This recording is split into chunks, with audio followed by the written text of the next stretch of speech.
President Draupadi Murmu has said that modern technological tools like artificial intelligence can be used for making life easier, but at the same time it poses a social threat like deep fake.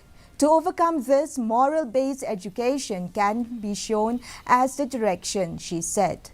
President was addressing the 111th convocation ceremony at Rashtrasan Tugdorji Maharaj, Nagpur University today. While mentioning the significant number of female students getting degrees in this convocation, the president informed that the Rashtrasan Tugdorji Maharaj Nagpur University has more than half of female students out of the total 80,000 students who graduated today.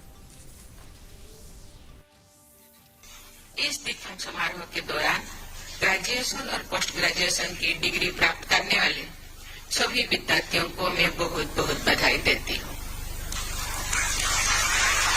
मुझे बताया गया है कि degree प्राप्त करने वाले करीब 80,000 विद्यार्थियों में आधी से ज्यादा बेटियां हैं।